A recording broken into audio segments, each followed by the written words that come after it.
So I haven't talked about where I am. I have been working. I haven't talked about where I'm at lately. So let's flip this camera around.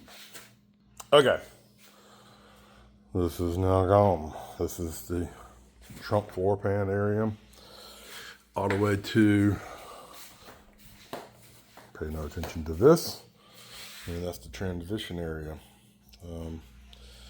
That's just the original piece there going from the frame. And that's in good shape. So that obviously stayed. I'm not replacing that. I've cleaned it up pretty good. I'm probably cleaned it up a little bit more. And I know a lot of people do the whole POR 15 and things like that. I, however, am not. That's in pretty good shape from 60 some years ago. And Jim's going with that. You know what I mean? It's a little, anything that's in the nooks and crannies is fine. That rust reformer will get to it and be good enough, I think. I'm no expert on these things, but I think that's fine. Even looking at these rails, let's talk about these rails for a minute. So Helios over here, I let him cut out this side, and there was some rust in here. That's not his fault, but you can see where Helios cut into the frame over here, and he actually cut some off right here. So now Dad's got to go back and fix that and add some stuff in there and obviously fix this. This is the only rust area that's a problem on the frame. It's actually in pretty daggone good shape. This is here holding this frame at the right height because there's nothing, once it comes loose from the wheel well, it's pretty bouncy and it moves around and this and the other. This side doesn't have anything in there, and you can see the movement, because it's been disconnected from this wheel well. So I'll do the same thing. I'll put another piece here. I mean, I'll actually have to take it up when I put the pan in, but we'll do something else to get it to the right place, take measurements and stuff. But this right here is right. I've got the frame over here on jack stand, so the car doesn't move. The car is solid, right? There's no movement in there, which is great. But I didn't take these frames out, which is a problem, but there's nothing wrong with the frame. Now, Helios did all this. Like I said, that's him. I didn't do that cutting. That was him. I turned him loose. I shouldn't have done it. Now he's upset. He's embarrassed by his work. But I did take note of what he did. And over here, there's nothing wrong with this. Actually, there's a little bit of something right there, but very, very little. But nothing wrong with this because I knew what Helios had done over here, and I did not do that over here. So I cleaned that up. We're down to good clean metal here. Actually in really good shape. This is very unfortunate. We'll be replacing quarter panel skin, not the whole quarter panel, but quarter panel skin will happen. So, somewhere, I don't know. I will save as much original metal as possible, but we'll be coming down in here and at least over here because we've got the wheel well problems there too. The inner wheel well right here, as bad as this is, that's actually solid. On the back side, that's good. It's just a quarter skin, so we should be okay. I really shy away from replacement finish panel stuff. That was why when I was working up here, never. This was the original metal, and I was really, really keen on keeping that. But it goes back down. I know it's in the right place. I'm really, really keen on not replacing this. I dug into it, did some grinding in here because it was like questionable. It was like, no, that's fine. It's good metal, It was just, I don't know, chipping and crappy looking, but it'll clean. The edge where I was taking the panel off from the back side, it's a little wonky, but it's good solid metal, easy cleanup. Now the valance piece on the end is over here, leaning against the wall. I'm gonna probably replace that. That's a standalone piece that screws on after the fact. That was kind of crappy, and there's a few bad areas on that, But the structural piece here, I'm good. I'm gonna keep it, even if it's not perfect, but I think it is perfect. I don't really actually have any problems. I mean, there's rust over here, but it's really very much surface. There's not a problem. There's no rust holes. There's nothing scaling even. It's just on the surface. That's bad. This is aggravating. See right here? It's good right over here. But that wheel well is not great right there. I'm going to have to replace that. I've got the same thing going on over here. That's kind of crappy right up in there. And it sucks. Because now I have to try to do some freaking finish work and whatever. Oh, this is another interesting thing. So how do you deal with these without taking them all the way out? So what I did was took it loose and literally bent it up some. I just didn't want to take it all the way loose. I don't know if that's right or not. It seemed right to me. But frame is good. That's why it stayed. And I probably am really working hard to keep that in place. And I'm probably really working hard having all the suspension and, you know, everything in place there too. But I didn't want to take it loose yet. I just didn't want to take it out yet. I'd love to actually have these leaf springs gone right now because they're going to go. But honestly, my thing is I want this in place because I want to get this floor back in. And then I want to have the opportunity to actually take this car outside at that point, roll it out there, and clean it. I've literally never cleaned this car. And so I don't want to go crazy with the water because I don't want to stick it in places. But at the same time, when I can get this floor back in, which is, I'm getting close to being able to do that. I can do that. I can do that. I can put this whole floor in. Here we go. We got this transition pan now. We're in good shape. I'm going to have to take it apart, which is unfortunate. Right there. And I'll have to pull apart right here at this little L bracket thing they got in there. So I can take these off separately. Unfortunately, I think I'm going to have to take her off right here also. I don't think I got to do both sides, but there's just no way with these things going on. I'm going to try to get it in without taking it apart first, but there's no way to drop everything in, I don't think, because that is wider than this opening, right? So I can't just go straight down. So I'll try to go a little bit of an angle, right? And drop it in place. But I don't think it's going to happen, and it's not going to be worth bending something or something like that. It'll be a lot easier just to take that apart, you know, drill some holes first, Cleco, I'm ready to go there. So it'll go all, you know, put some witness marks on everything. It's clean, it's factory spot weld, so they should go right back together, and it shouldn't even be that hard to take that apart. I took it apart, I did that up here, you know. This is the very first thing I ever did. I look at this stuff up here now, I'm like, man, you really kind of sucked. It's fine, but that kind of sucked. I'm going to clean some of that up later. But I did that there because the engine was in place when I replaced this. I really only needed to do it up here, but I did opt to do the whole thing because this was jacked up in this area some, you know. When I was trying to get this piece off, it was just boogered up. And so I wanted to have it clean up in here. So that's why I did the whole thing, honestly. At that point, I wasn't comfortable with trying to do any metal repair. Not that I'm really all that comfortable now, but I don't know. Things like this wheel well, it's never going to be seen. I just need to make it solid so I can attach successfully. And it's not worth replacing. It's not worth all the work it would take to replace that inner wheel well, you know? Now, I think I've got, was it this side? Yeah, I think, yeah, this side's got a problem down in here on the outer wheel well. I might do something with that because, again, unfortunately, I'm going to have to get another skin for over here. I don't need much, though. I mean, I'm going to have to get the whole thing, but it's just crappy looking. You know what I mean? I'm not keeping that, so I'll end up replacing right in here, across here, and but see, this is that wheel well. It's a problem right there. So it's just this one little spot. I think that's actually fairly easy to fix that. You know what I mean? So, and these wheel wells, I've heard horror stories of people buying aftermarket stuff and it just doesn't fit. So anyways, when I get this stuff in there, I'm not going to attach, obviously even to try to attach anything here. I will fix the wheel well areas as much as possible before anything goes in, so that's good and clean and ready to go.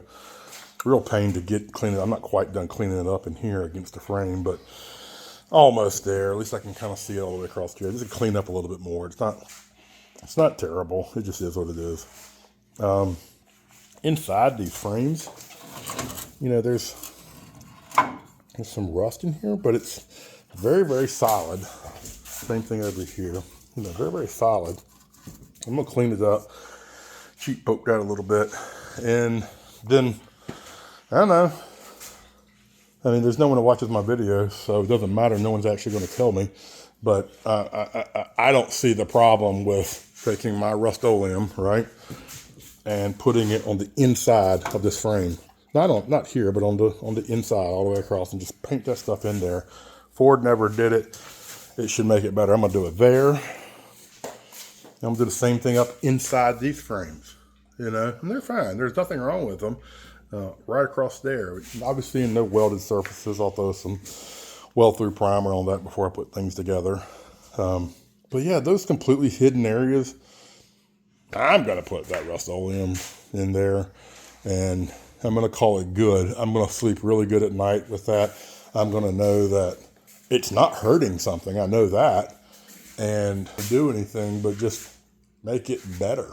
I mean, it's definitely better than it was in 1966 when this thing was built. So we're going to do that. When I get real bored and real just over grinding and cutting metal, what I do is work on a little. Got the trim off around here. Pretty cool. Come in here. Where was my special? I had a very specialized tool for that. Not sure where it is. Not everyone's. Oh, here's a piece of it. Not everybody's going to have access to this tool. I mean, I did use that little hammer, a little ball peen right there. And then it's a very, very specialized tool for this. And this is only part of it, it's a piece of it. You ready? It's this, it's a paint stick. Okay. I had about a half a paint stick, and I'd come in here on the back side of where that trim is. Of course, I started at the bottom here, and you hit that thing, you just kind of snap it right off here. Comes off. This is my golf cart / storage rack. Comes off clean as a whistle. There it is, man. Original trim. I don't have to worry about aftermarket stuff. I've heard nightmares about that too. That's pretty good. On this side there was a couple little dings already, but I'll go on the back side, see if I can kind of knock that out. Other than that, I'll take some SOS to it, and we're going to call it good. You know, I'll put it back on later. But while I'm bored and kind of hating things, come up in here and clean out all the old seam sealer, and I'm down to bare metal in there. That's just wire brush work. You can kind of see it's really nice. It's good. There's no real rust problems. There's a little bit of, let's see if you can see it from here. I got a little bit of crappiness here, but super solid. I think a little bit more wire brush work in here, and I'll get that very clean. So I'll do that. And I see things like here at the windshield, it was never primed. I mean, I cleaned it up a little bit, but it's never been primed, and it's in good shape. It's fine. But I feel like I should at least get an epoxy primer over this, right, before the windshield goes back in. I'm fine putting the windshield in and then taping things off and painting in the end. But I really feel like, oh, this should get an epoxy primer on this area in here before seam sealer goes on. And, you know, do things, trying to make things a little bit better than they ever were. I just ordered, these aren't bad. These are actually probably fine, right? I mean, they're not wiggling around. I got a little bit of wiggle right here, not much. But I did get replacement kits, the hinge kits. They're fairly inexpensive. I want to say like $30 or something. Maybe it was $20. I don't even remember. Not very expensive, but I got that. I have for the driver's door a new latch and new rods. This passenger door is pretty good. It can go right back in place. But I did get the kind of door stuff over here. What I want to do before I do any welding, I want to get the stuff in place, get Clecos holding it down in place, sheet metal screws, whatever. Kind of build this thing, get it all ready to go. Put it in place where I say, okay, I'm ready to do something. And then before I do, I want to remount these doors. I'm not going to worry about the hood here, because I'm replacing that hood. That is something that I kind of hate. I mean, I don't know. It's sitting over here. There's a chance that I'll try to salvage that, but the plan has been to replace it because there is a crease in it. I don't know if I want to fight it. But the doors I think are okay. They're not great, but they're okay. They're solid, and I believe they're okay. But I would put these back in place, reinstall them, I'll stick the trunk lid back on, reinstall that, and just look at everything. I don't have crazy bracing that I've done on this. I do have a brace here holding this frame at its correct orientation. That's really it. People look at this and say, dude, you did not do enough. But I kind of talked about this before. I've got a bunch of measurements in here, you know, that I've been sure not to lose these marks so I can pull off of them. And I've got all those measurements. I should be able to double check all that. And I'll do that even before I put the doors back on. But then I just want to put the doors on. That one was never operating right. Getting it where it's going to open and close. Got a new striker plate up there too. Get it where it's just open and closing. It's all I care. I'm not trying to like rebuild the door right now, but get it in place and look at everything. And like, okay, I'm happy with what I see. Everything looks pretty daggone okay. Don't care about this. That's pretty work. We can attach that later. You know, a lot of things I don't care about. I just want to get this floor rebuilt. The firewall's in great shape. The two spots that were problems, I successfully fixed that without a problem. Not an issue. I took on another little project. I took these out. So that's all right here. But it's pretty expensive. My plan is to, I don't know, get a bucket of suds, Purple Power or whatever, go to work on this stuff, clean it up real good. You know, even this track here, a little bit of surface rust right in here, but nothing bad. Very solid, nothing bent up. Everything looks to be okay. I'll replace the rollers and stuff like that. That's obviously no good, but you know, clean it all up, re-grease everything, make things work again, and then you know, I can get it back in, but I can clean up in the inside here. I needed to get them down and out of the way to get these floors in and out from both sides, and they were gonna have to come out anyways. So I went ahead and did that. You know, the plan is to try to just reuse this stuff. And just get it, you know, I want to reuse everything for two reasons. Number one, I love the idea that I have preserved as much originality as possible for completely fine components that are maybe dirty, a little rusty, just need some little bit of love. And I'm willing to give it to that, to make that happen. And plus, I ain't made of money. So, you know, that's the thing. And I need to think about that at every opportunity I get. I feel like I do nothing but spend money. But I know I'm spending super, I'm on a budget here. Everything I've done, so I don't have a running total. I keep things on chat. But everything, including buying the car, all these pieces and body parts that I bought, extra tools that I've bought, things like that. And I'm probably still only, I don't know, I'm going to guess 6,500 total in. Definitely under 7. I'll get my running total. I keep it.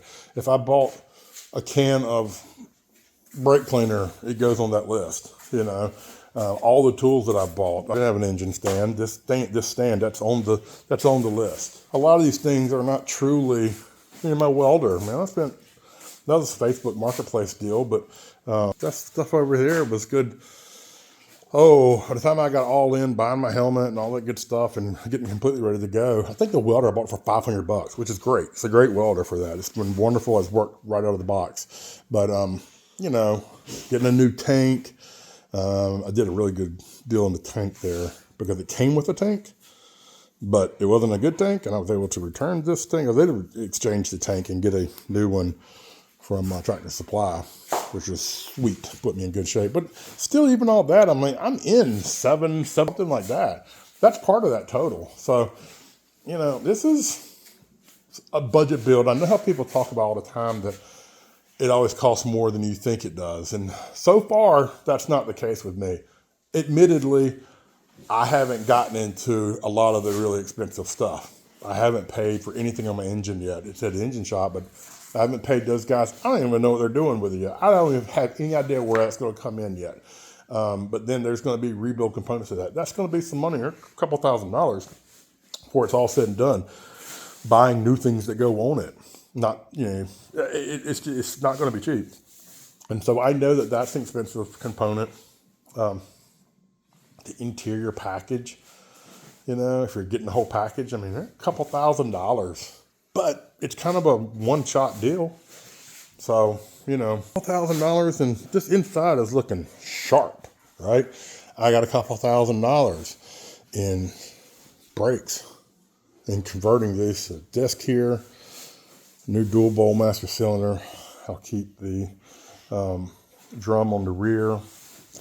You do that. Think about tires. There's $1,000 there, right? Or more. It's probably more than that. I'm probably, tires and wheels, it'll be more than that. It's probably $1,500, $2,000 at least. These things are going to add up quick. And suspension, I mean, a couple thousand. I'm going to get a couple $1,000 myself to death once I put all these floors in and have a new car structure again. The money spin is just going to be beginning then. So, a lot of this stuff just has to come when it comes. It just is what it is. I mean, this is staying. This is not getting replaced. This is going to get cleaned, painted, re-greased, and away we go. I mean, that's what's happening. There's no doubt that that's what's happening. Now, 10 years from now, maybe something changes there. But I think, I think I'll be completely happy with that forever. But yeah, it's going to be a lot of money into it. I know that. But I don't know. Here's the thing. I got the goal of a running, driving, legally on the car, on the ground, driving on the road car for 20, less than 20, and I think, getting everything probably the way I want it and the way everyone wants their car to be. It's probably 30, 35, who knows, but it's probably worth it in the end, especially when you're just keeping it. I plan to die and have this car in the garage when I die. So, we'll see. I mean, it's not bad when you look at that, assuming I don't plan to, but you never know. Flying too many airplanes for that mess. But so that's where we're at. That's the saga that we're at now. I'm also dealing with this. Let me show you what he's doing. What you got there, Helios? Guarantee. So he's all up into this pretty cool little it's like a creeper cart, but it's for low level. He's latest thing down, and it's slick, so the thing slides on itself, but it works really, really well for small areas or rough terrain or working in the yard or whatever. But this crazy dog is toy crazy. And so what he's done is he has this toy stick thing, and he likes to bury it. And there it is. It's right up in there. He likes to bury it and put it underneath things so he can dig it back out. Show him, Helios. Bring it. Come on. Get it. Get your toy. Get your toy so we can see it. Dig it out and get it. Get it. Let me just see what you got. See? He's so proud of it. That's his toy. He's toy crazy. Yeah. He's retarded. He's going to go drop it back in here and bury it again. And we're going to have yes, here we go. Buried. Now we're having fun. It's buried and we can dig it back out. This is what I got going on.